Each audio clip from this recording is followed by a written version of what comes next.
yang biasanya kita ngobrol-ngobrol ada di Rumah Budaya, tetapi sekarang ada di studio satunya Jagabaya. Dan kali ini ada narasumber yang luar biasa dan beliau banyak talentanya. Dan sekarang ini akan kita bahas tentang tema antara goresan tinta dan nada. Waduh. Malam ini ketemu dengan Mas Yono. Selamat malam, Mas. Selamat malam. Apa kabar nih? Baik, alhamdulillah. Mas Yono, Ya. saya ngikutin Facebook media sosialnya Mas Yono ya. Ya. Namanya bukan Mas Yono, namanya justru biola hitam. Betul. Ada sejarah apa sebenarnya dengan biola hitam? Sejarahnya sebenarnya berawal dari mimpi. Waktu itu saya masih sedang belajar biola. Tiba-tiba suatu malam saya bermimpi, ya singkatnya ada orang bermain biola di depan kamar saya, warnanya hitam gitu. Nah dari situ terinspirasi. Akhirnya sejak saya itu setiap saya punya biola selalu dicat hitam. Oh gitu ya. Nah, termasuk dengan selo yang saya punya itu masih baru, langsung saya Pokoknya biola selo harus hitam ya. ya jadi warna kesukaan akhirnya. Jadi warna kesukaannya. Anti mainstream. Siap. Jadi kalau biola sendiri itu di usia berapa itu mulai belajar biola? Sebenarnya kalau untuk usia belajar itu saya sudah sangat terlambat, Kak. Karena saya sebenarnya itu berawal dari ingin tahu gitu. Jadi waktu itu ada semacam lukisan kuartet gitu. Di situ ada pemain cello, biolanya 2, terus satunya alto. Nah, udah gitu saya terlintas, main biola gimana ya gitu. Nah dari situ saya penasaran. Akhirnya saya suatu saat berusaha harus punya gitu untuk mengobati kepenasaran saya itu. Oh gitu ya. Intinya sampai kebeli. Berarti sampai sekarang itu kira-kira berapa tahun tuh Mas sudah tuh menekuni biola hitam itu? Kalau dibilang berapa tahun saya bingung juga jawabnya ya. Karena saya itu jiwanya penasaran kan. Jadi termasuk itu yang ada hubungannya dengan tema hari ini ya, antara goresan tinta dan nada gitu. Nah di saat saya lagi belajar biola, tiba-tiba saya lihat orang melukis gitu. Jadi saya kadang-kadang terpecah, rasa penasaran saya terganggu. Akhirnya saya jadi belok, biolanya ditinggal, akhirnya menggeluti di bidang yang lain gitu. Oh gitu. Iya. Dan ini masuk ke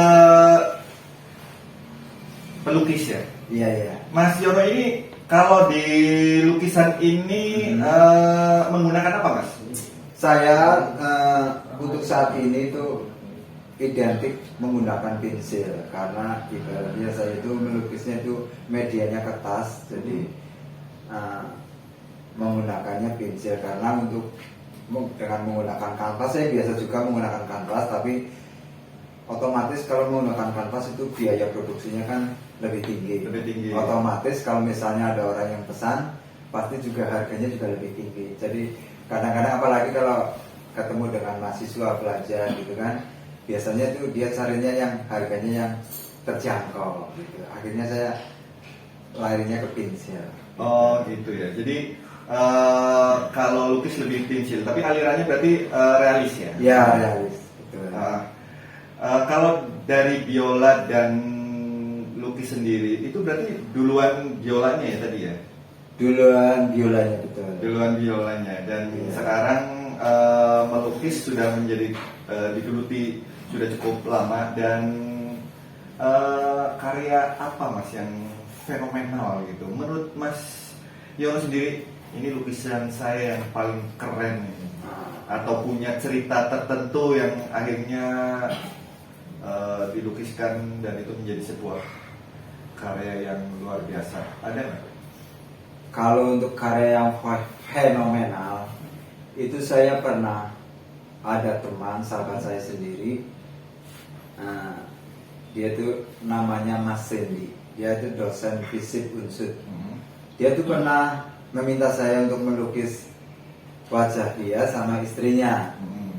Tapi karena hubungan pertemanan, saya ingin istilahnya ya membikinnya nggak asal-asalan gitu, tak bikin istimewa gitu. Nah waktu itu saya kerjain gitu, terus saya lihat-lihat, namanya kalau ngerjain bener-bener itu jadi nggak wah di SKS kejar semalam, kebut semalam. Iya, sistem kebut semalam. Sistem kebut semalam ya. Nah, saya istilahnya menggunakan waktu, istilahnya kalau benar-benar lagi mood itu baru saya pegang. Sampai akhirnya istrinya tuh rewel. Kapan lukisan jadi? Kapan lukisan jadi? Gitu. Tenang aja, nanti hasilnya bagus. Dan lukisan itu saya kerjakan dalam waktu sampai selesai itu 3 tahun. 3 tahun. 3 tahun dari selesai. Pantas aja rewel mas. Iya, tapi Iya, untung aja masih ingat tuh mas. hasilnya nggak mengecewakan karena saat itu biasanya saya kalau ada orderan lukisan itu biasanya kan misalnya backgroundnya ada gambar apa gitu, biasanya sama saya dihilangin, itu biasanya tak ganti backgroundnya itu seperti langit atau apa gitu, jadi cuma kayak awan gitu. Nah tapi untuk Mas Hendy itu saya bikin spesial, jadi itu bentuknya rumah kayu, setiap detail-detailnya saya gambar, sampai atap-atapnya saya gambar, bambu-bambunya kelihatan gitu. Jadi seperti aslinya, makanya sampai 3 tahun itu baru tak selesaikan gitu. Jadi penasaran nih mas, mungkin bisa ya nanti ya kita bisa melihat hasil lukisan itu ya. Oh iya, ada di Facebook. Oke, siap. Mas, itu kan lukisan yang paling fenomenal. Dari Mas itu, Mas Yono sendiri udah berapa banyak sih karyanya sebenarnya? Udah pernah dibikin pameran itu atau ikut pameran lukisan nggak? Kalau ikut pameran pernah berapa kali, karena saya juga di sini tergabung dengan IPB. IPB itu sendiri jadi wadah pelukisnya Banyumas. IPB itu singkatannya apa itu? Ikatan Pelukis Banyumas. Oh, Ikatan Pelukis Banyumas. Iya, ada wadahnya. Jadi teman-teman di IPB itu suka mengadakan pameran. Salah satunya yang kemarin terakhir itu skupnya nasional, diikuti juga oleh Master Nasirun, itu dia udah internasional, beliau juga ikut di situ.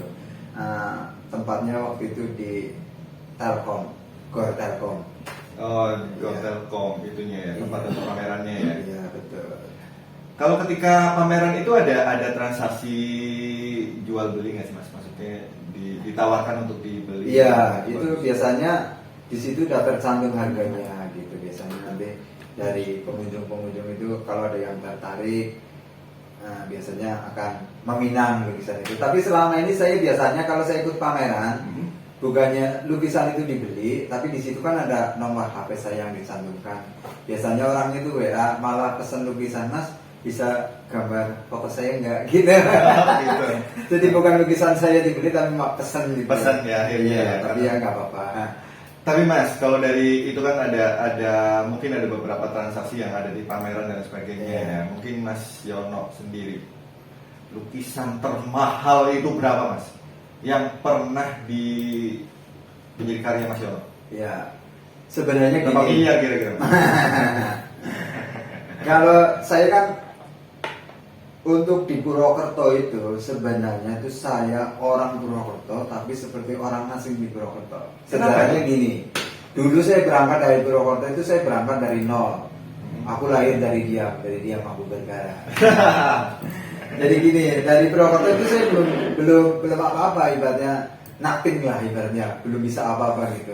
Setelah saya merantau ke Bandung, saya mulai bergabung dengan teater. Nah di situ saya mulai teracuni dengan seni rupa segala macam.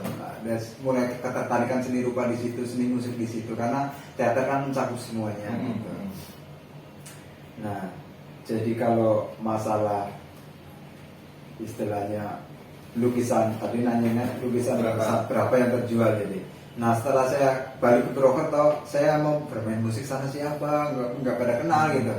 Mau melukis sama siapa gitu. Tapi sering berjalannya waktu, akhirnya saya satu demi satu mulai mengenal. Ternyata di Purwokerto itu pelukis sangat banyak gitu.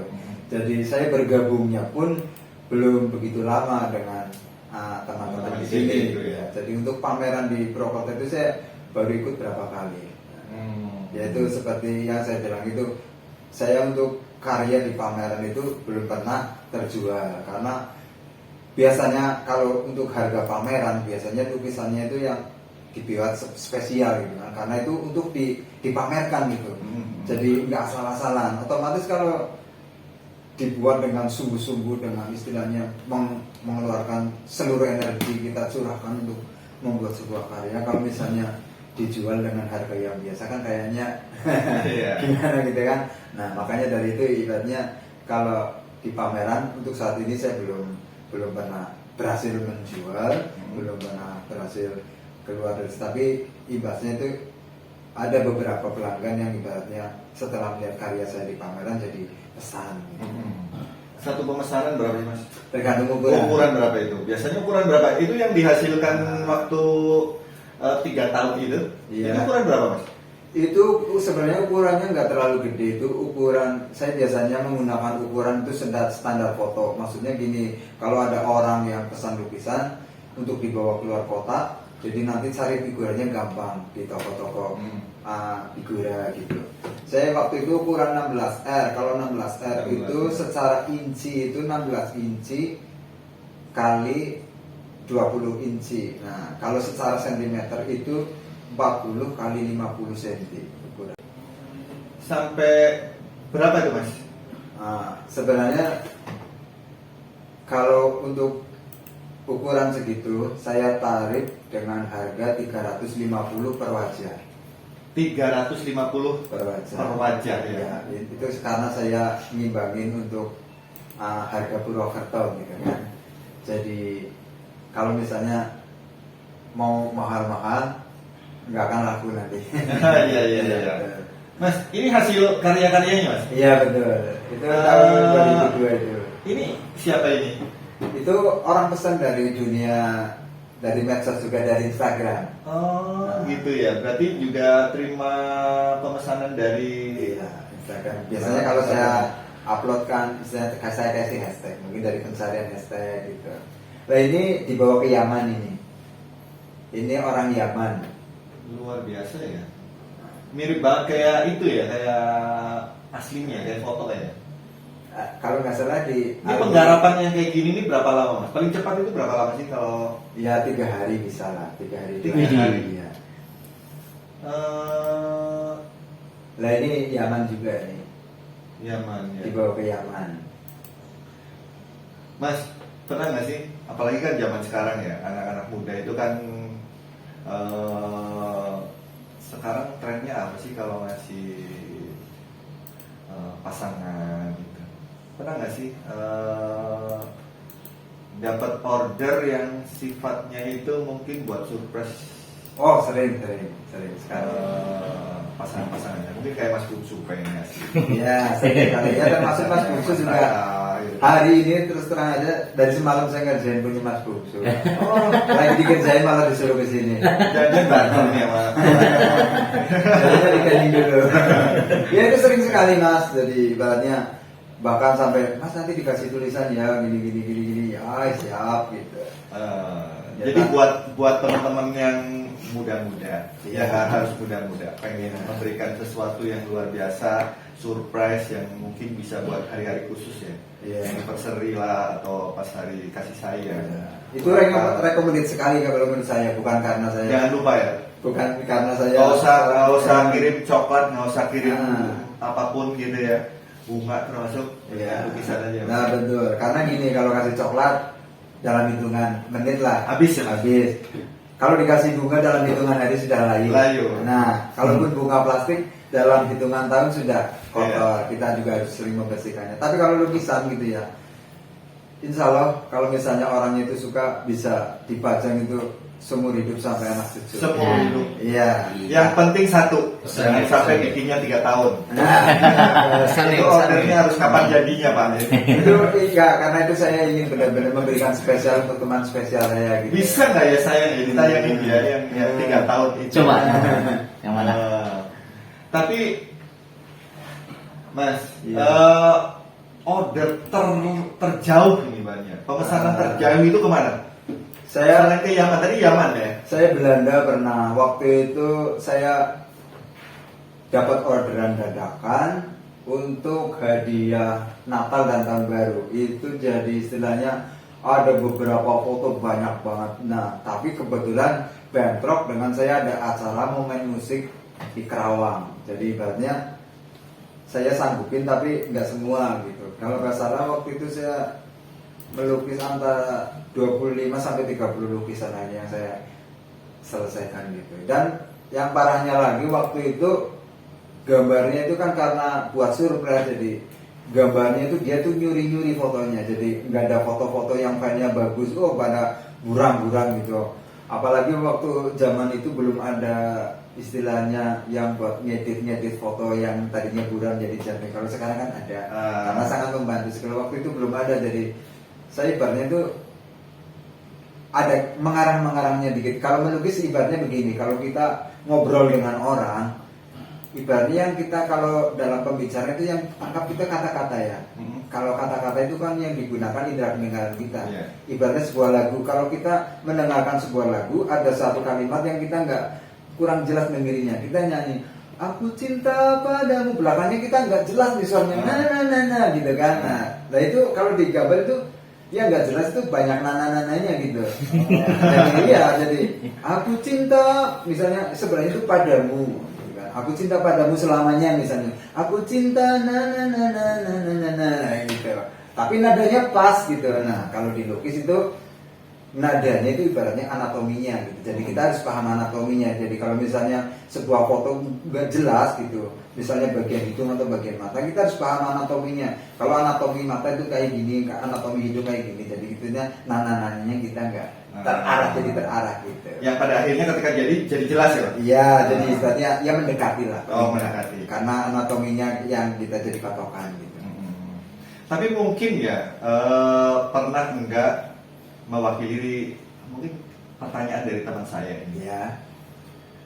Bisa nggak sih pesan lukisan, apalagi buat sebagian orang yang terlihat rada gemukan jadi lebih kurusan?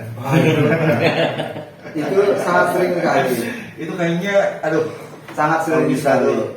Luar biasa. Mas, laris tuh. Ini foto saya agak dibikin tirus ya, itu sering sekali gitu. Sering ya, sering sekali. Dan bahkan sering kali kalau misalnya yang melukis yang ya nggak cewek nggak cowok, biasanya kalau khususnya untuk cewek biasanya saya cantik-cantikin, dipercantik gitu. Ibaratnya kalau di HP gitu kan ada aplikasi untuk mempercantik foto gitu kan. Nah kalau di lukisan juga ibaratnya saya biasanya orang-orang ngirimnya tuh karena pingin cantik tuh, dia kirimnya yang udah diedit. Jadi biasanya kalau hasil editan itu malah justru rata gitu. Jadi saya bingungnya tuh garis-garisnya tuh nggak terlihat. Ya? Iya, karena fotonya rata. Jadi banyak kayak kerutan-kerutan, kayak ini mata itu telapukan nggak kelihatan. Tuh kata orang Jawa apa? Bahasa Indonesianya nih kelopak mata itu. Kelopak mata nggak jelas, cuma kayak gitu. Jadi ibaratnya kalau cuma sesuai itu kayaknya kurang bagus gitu. Sebenarnya nggak perlu diedit foto yang asli aja, nanti kalau mau dipercantik bisa secara manual gitu. Tapi sebenarnya ketika ada perubahan seperti itu, mengalami kesulitan nggak sih mas? Ya sebenarnya kembali lagi ke anatomi itu. Misalnya dipercantik kayak gitu ya, biasanya kalau lukisan itu lebih cantik dari aslinya, orangnya kan gini, woi mas, keren, mirip banget gitu, padahal jauh lebih cantik.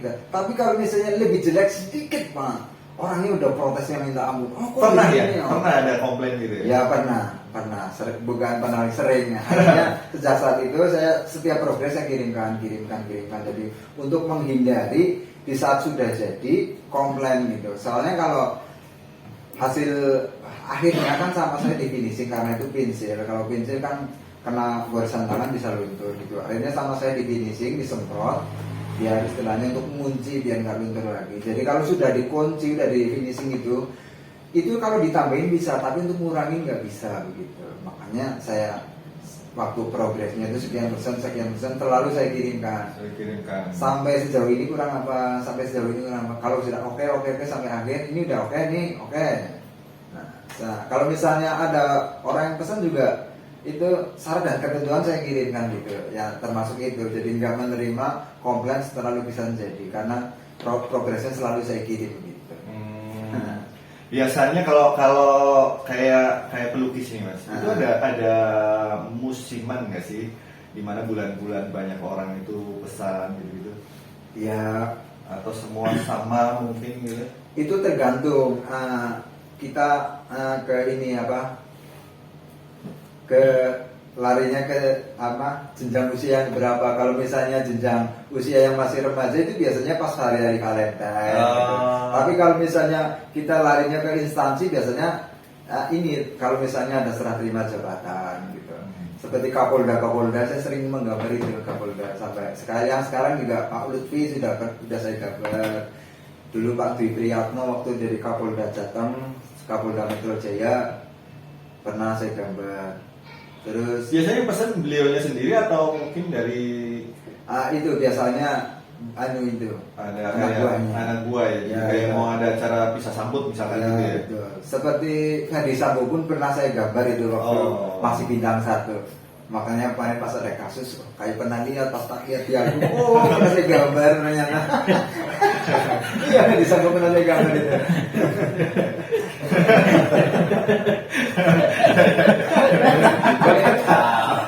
Tapi sama ibu putrinya enggak ya? Oh enggak. Gimana pas Iya, betul. Ferdi Sambo ya. Mas, jadi dari melukis yang sudah ditekuni berapa tahun ini ya, sampai udah kemana-mana, sampai dari Belanda, dari Yaman pun pernah ada pemesanan untuk melukis gitu. Mas Yono udah punya muridkah atau punya keinginan misalkan menularkan ke kemampuannya, ilmunya itu, ada keinginan ya? Kalau murid secara khusus untuk belajar itu saya belum nggak punya gitu. Tapi kalau misalnya teman-teman gitu ada yang nanya-nanya, saya selalu open ibaratnya untuk membagi gitu, berbagi lah, sharing gitu. Tapi dulu pernah sih ditawarin untuk ngajar di SD mana gitu. Cuma tak pikir-pikir, teman-teman saya juga banyak yang di situ, ibaratnya udahlah buat ibaratnya itu teman saya aja. Takutnya nanti bawa namanya itu ya bawa, wah melu-melu gue. Pernah ditawarin saya juga gitu. Tapi mungkin ya, saya sendiri dulu pernah secara ya otodidak pengen melukis pensil. Iya.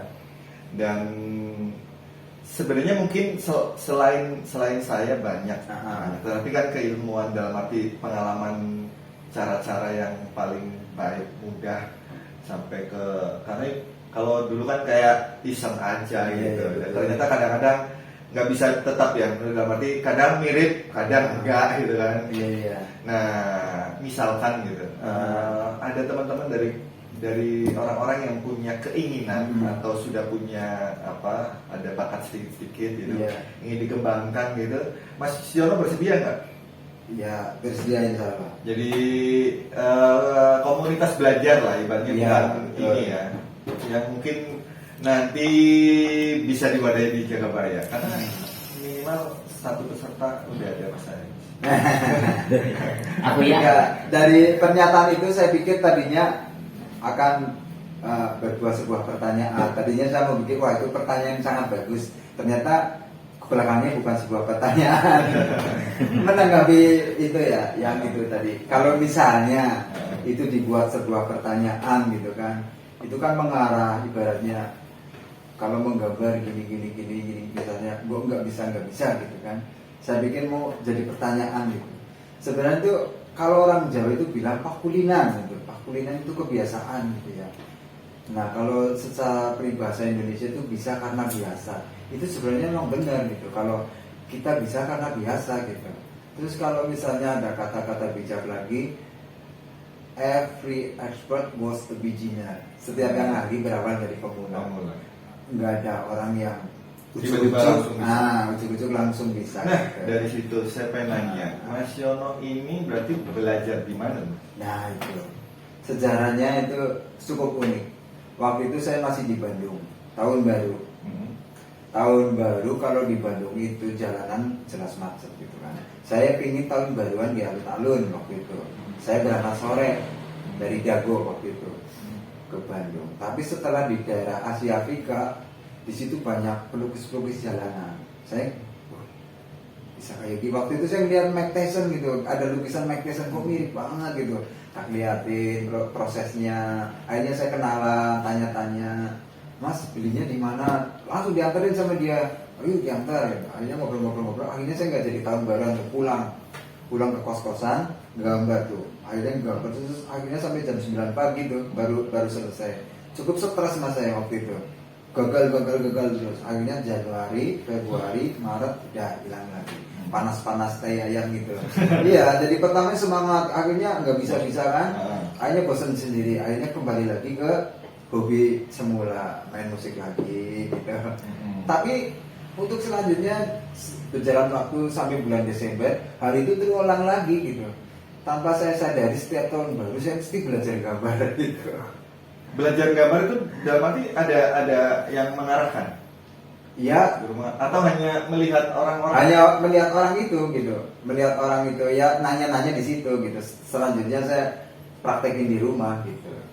Saya jujur ya, ketika dulu gambar itu yang menurut saya paling sulit itu ketika menggambar orang tersenyum yang terlihat giginya. Antara gigi itu kan ada gigi masing-masing ya. Iya.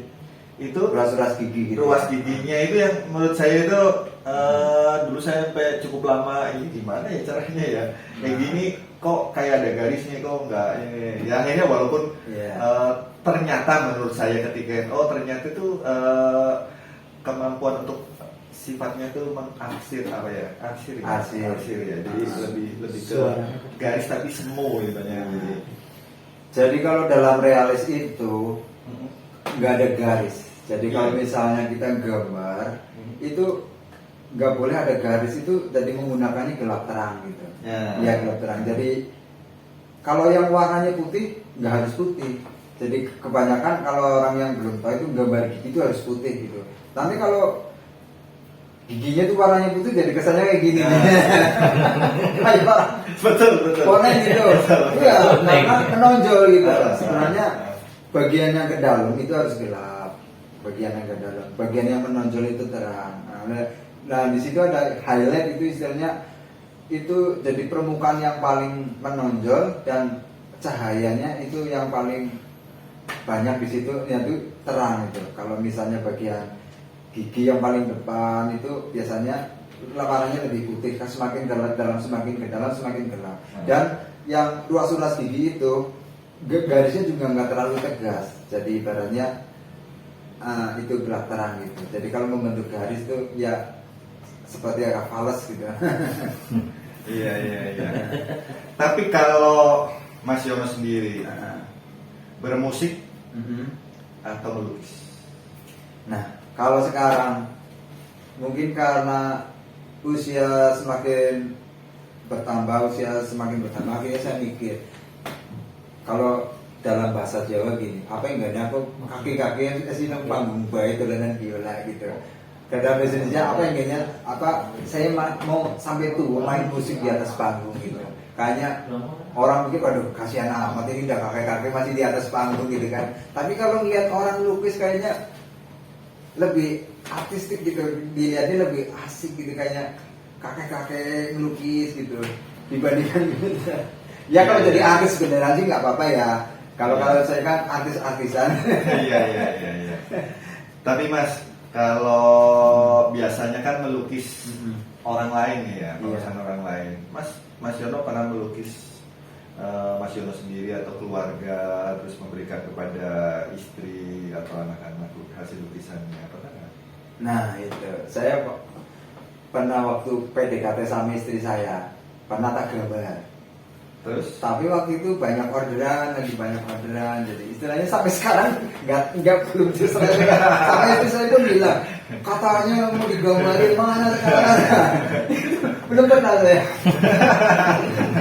Mungkin istrinya perlu order dan bayar di depan.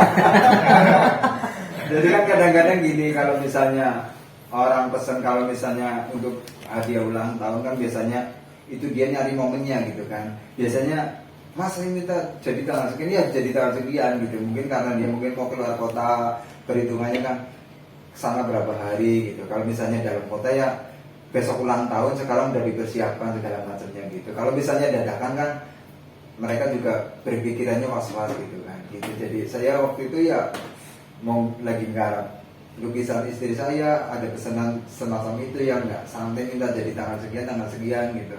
Karena dulu kan saya pernah punya stand di Tamara Plaza di Siriatu. Oh. Nah waktu di situ saya sampai benar-benar kewalahan, sampai saya itu bosen sendiri gitu.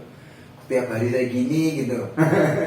Iya, sampai saya bosen sendiri lah, mau ditolak, nolak rezeki gitu. Kalau diterima ya kesehariannya saya hanya gitu gambar terus sampai segitunya. Jadi katanya untuk ngerjain gambar istri itu kayaknya aduh nggak ada duitnya. Ini salah satunya ya, kalau misalkan orang-orang yang punya pasangan adalah pelukis, kalau bisa mintanya ketika mereka tuh PDKT, Ya, jangan betul. kalau udah jadian atau udah jadi istrinya, susah dibikin. Betul. Mas Yono terakhir, Mas Yono. Iya.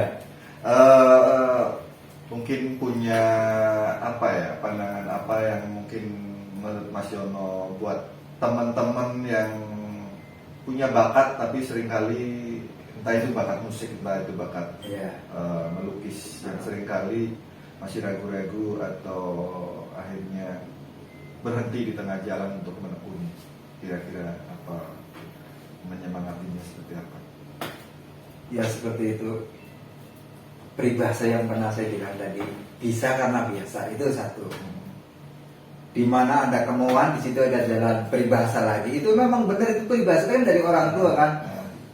Bocah nak tuh bohongi orang tua sih, emang benar itu peribahasa itu dari orang tua. Emang benar itu kalau bisa karena biasa. Kalau kita biasa, karena udah terbiasa, jadi ibaratnya jadi mengalirnya itu cepat. Gitu. Kalau kita nggak terbiasa, pasti akan lama gitu. Itu satu. Terus yang kedua, kalau misalnya ada kemauan, terus saja digali terus karena sudah terbiasa, nanti kita jadi akan lebih mudah untuk meraihnya. Terus apa lagi tadi ya pertanyaannya?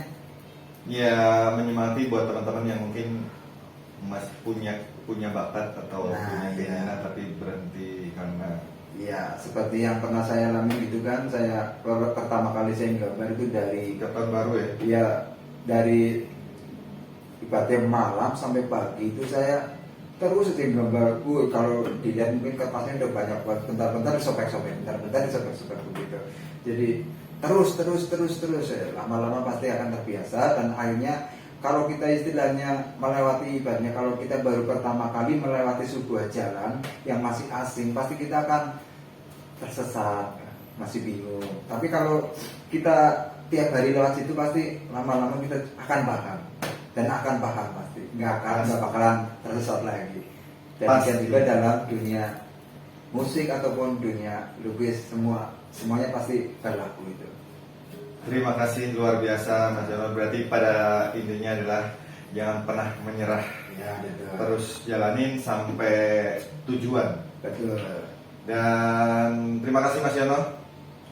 Senang sekali bisa datang ke sini dan semoga teman-teman yang nanti pengen ikut belajar atau ya sharing-sharing tentang lukis atau juga musik mungkin ya, itu bisa datang di Sanggar Jagabaya.